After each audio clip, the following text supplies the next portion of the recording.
Hey guys, MCU Collector here with another figure review. Next up is the Hasbro Marvel Legends series, the Walmart exclusive, the Spider-Man 1977 Nicholas Hammond Spider-Man figure. This was the 1977 movie, which acted as the pilot for the old school TV show. Here we have the Walmart exclusive. Big shout out and thank you to Daryl. He is a moderator on the Facebook group Marvel Legends Collectors and More. He offered to pick up either this or Spirit Spider figure for me and send over for me to review because up in Canada, they've already got it. Here in the US, Walmart has had a slight delay. I think this guy is expected like August 29th, whereas Spirit Spider is August 15th. So he sent one of them over. He asked me, which one would you prefer? I said, surprise me. And he sent over this one. Not gonna lie, I'm kind of happy he sent this one because I like this one a little bit more. So I'm really happy and excited that this is the one that he sent. And then this is the one that actually is expected to arrive later by Walmart. But again, in Canada, they've already started to show up in stores. So I think these guys are sold out. They had initially sold out, and then they opened up for pre-order again because they started canceling some orders. It was all just kind of a mess when it comes to the Walmart stuff. So hopefully you guys are able to get it. I will have a link in the video description below in case it does become available to pre-order again. Just keep a lookout, bookmark the link, do all that. So let's take a look at the package. We get this old school retro look to it. Spider-Man 77. We get that Spider-Man logo up there. Here on the side, we get a look at that Spider-Man from the movie there. And then here we get another look at him there. And on the back of the package, they recreate that poster using the figure. So the actual poster has Spider-Man doing that, but they use the figure in this. So that's kind of interesting. And it says they're inspired by the 1977 Spider-Man movie. So there we go. We're going to take a look at it. It is essentially the same thing as the Spider-Man, the Toei Japanese Spider-Man. It's essentially the same thing. You could see that the red is a little bit different. Blue is similar, but this one has, different web shooters, got a belt on there. And then the head sculpts are different because the masks are different. But the suit was kind of essentially the same or very similar. So let's go ahead and open this up. Let's take a look at Spider-Man. All right, here's the Spider-Man 77 figure out of the package. Oh boy, it's a fun one. It's a fun one. It really is. the figure the figure is the figure, right? If you have the Toei Spider-Man, Spider-Man, you know exactly what to expect. It's essentially the same exact figure. The thing that this figure does, which is the dumbest / coolest accessory that you can give for this type of particular Spider-Man, is this web accessory. And it's just a string. It's so dumb, it's genius. It's just a string, because in the movie the web was this thick ass white rope which very clearly, it was clearly just a rope. And so here we essentially have the same thing, this big huge white cloth nylon rope here to act as the web. And that's just so fun. It's just I don't know. I think it's genius because I think this thing came with the plastic loop web. He could grip, but he doesn't have grip hands kind of thing. And so this one actually comes with this. This would have been so cool if the Toei Spider-Man came with this same web accessory, but unfortunately it didn't. But man, it's just the most simple thing here, and I get the most amusement out of it because it's cool that they did this. Hasbro can pull a few tricks up their sleeves, right? They do that from time to time. Not often, but they do. And then this is just kind of one of them. I think people are already going to be excited to be able to get the Nicholas Hammond Spider-Man because I've been seeing people comment that they've wanted it, to go with all the live action Spider-Mans or whatever. And then when we got the Toei one, everyone thought for sure, hey, just kind of re-release that figure and there you go. And kind of, yeah, but the mask is different. So looking at it, I'll take a closer look here.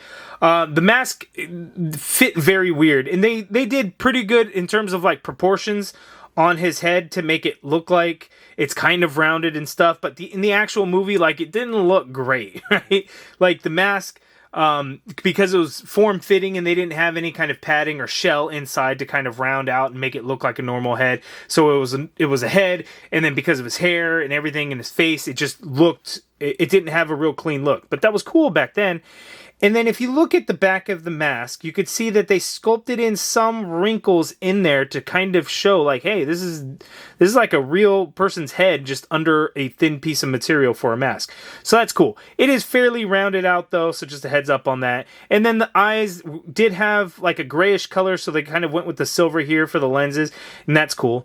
I had seen someone post on Facebook that they weren't happy with the lines. They said that's a huge QC issue with those lines not matching up. That is, however, the design of the suit. Even the Toei Spider-Man kind of did the same. Oh, and the Toei Spider-Man did that, where they had the wrinkles all in the kind of the front of the mask. So it's very similar. You can see the spider logos are similar. I have some QC issues with mine, as you can see, kind of a little bit of paint missing on that spider there. It's subtle, but you could kind of see it. And then you can see we get a darker red on the new 77 Spider-Man, and then the blue is a little bit lighter. Not much, but it is a little bit lighter. And that's really the kind of the only difference in there. Spider logo on the back looks a little different. And then, of course, we get the web shooter piece here on his right arm. And all I did was tuck that string right inside this web shooter. I just kind of took it off, put the string, and then put it back on there. And I think that was kind of cool that you could do, you could do that there. So you got that web shooter, and then you get this belt. And I think in the movie, he didn't really have the belt for much of the movie, but in the other subsequent sequels, and then like the TV show, I think he did have the belt. So I don't know what the significance was, because I have not watched that. I do remember watching the movie years and years ago when I was very young, but it just didn't appeal to me at a very young age. Maybe if I watch it now, I will laugh at it, because I just don't think, quality-wise, I don't think it holds up. And what do we expect? It was a made-for-TV movie. It was on CBS. I think globally it did get a theatrical release, but it was made for TV.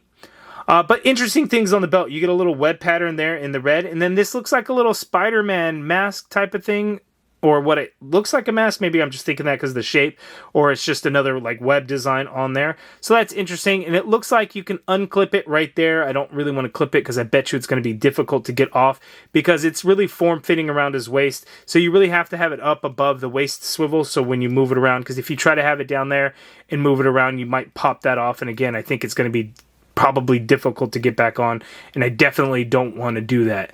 Looking at the rest of the figure, as you can see there with the web patterns, for the most part pretty clean, no issues going on with mine. And then remember, around the neck collar, that is supposed to be broken up like that because that's how the design of the suit was.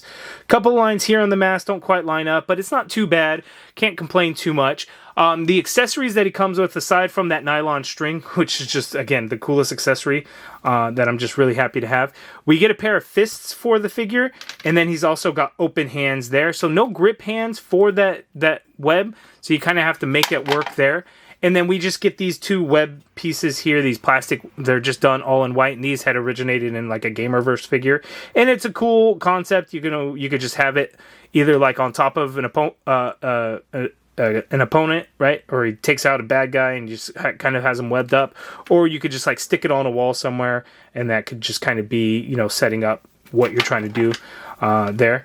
So that is the 77 Spider-Man. So now let's go ahead and check out his articulation. Okay, so Spider-Man, he can look all the way up there. As you can see, the head is on a disc hinge, so that is good. Whoop, pop the head right off. He can look down that much, which is good. There, you get a full rotation in that head. Not really any pivot going on in there. The arms, you can get the shoulder to go straight on out like so. You can do a full rotation in there. You have an upper bicep swivel in there. Double jointed pinless elbow gives you that much bend there at the elbow. Wrists swivel, and they do hinge. Standard horizontal hinge on the open hands as well as the fists. We have the ab crunch on Spider-Man, so he can crunch forward that far there, so not a huge amount. He can lean back very little. You got that waist swivel in there. Remember, keep the belt above the waist swivel. Keep it above the waist swivel.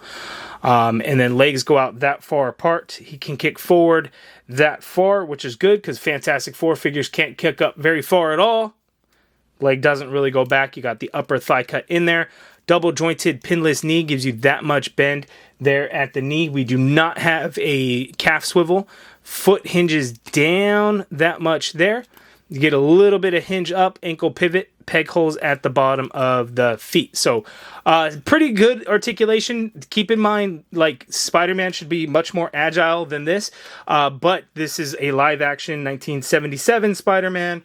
where he was not super agile, right? So I guess it kind of fits there. Typically, a Spider-Man, regardless, you would want it to be able to move around quite a bit. And this guy does not really fit that bill, but I think works out perfectly for an accurate representation of that live-action 1977 Nicholas Hammond Spider-Man.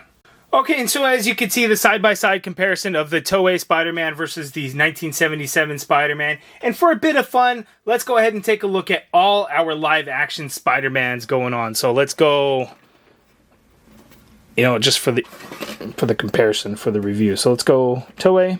Let's go 1977. Let's go Tobey Maguire. Let's go Andrew Garfield. And I have no room for Tom Holland. We're gonna have to adjust a little bit. Andrew Garfield. And let's go Tom Holland. So we have our Spider-Mans, as you can see there, and they definitely got darker and darker and darker as they went along until we got that one. We do have dark colors on one of the Spider-Man figures, Tom Holland ones. But there we go. We have our live-action Spider-Mans, 1977 all the way up to present day. And then I don't know when the Toei Spider-Man came out. I'd have to take a look at the year. I can't remember. I don't remember if that was first before 77 or if it was after. I'll have to look that up. Okay, so that is my review of the 1977 Nicholas Hammond Spider-Man. A decent figure. Again, if you have the Toei Spider-Man, you know exactly what to expect. But you don't get the super cool nylon cloth string here, which I think is, again, single-handedly the best accessory that we've had in a little while. It's just because it's so simple and just such a dumb thing. I think it's really funny, and I think it's cool that they did this instead of giving us a stupid plastic spiderweb accessory that we've gotten for 10 plus years that isn't even that great. This just fits this particular Spider-Man so well. I love that they did it. You guys let me know what you guys think of that. Let me know if you were able to secure a pre-order through Walmart, if yours was canceled. Again, I'll have a link in the video description below. Save that link in case pre-orders open back up and you're able to pick this up if you're looking to get it. Because I know I've seen lots of people say they want a Nicholas Hammond Spider-Man. We've got one now. It sucks that it's exclusive to Walmart. So hopefully you're able to get your hands on it if you're looking out for it. Again, check out Marvel Legends Collectors and More on Facebook. It's a it's a huge Facebook group for everyone in the community to share in their love of Marvel Legends, Marvel toys, Marvel action figures, pop culture stuff. So make sure to check them out. I'll have a link in the video description below. Again, thank you to Daryl. He's one of the moderators for sending this out my way so I can review for you guys because it has released in Canada. In the US, it has been delayed, so it's coming in expected late August. But again, video description has the link in case it opens back up, so make sure to save it. But give me your guys' thoughts down in the comments below on the Nicholas Hammond Spider-Man. I kind of dig it. I love the web accessory. I know. It's dumb. I like it, though. I really dig it. But you guys give me your thoughts down in the comments below. If you guys like this video, please do me a favor. Hit that thumbs up button. Subscribe if you haven't already done so. And as always, thank you for watching.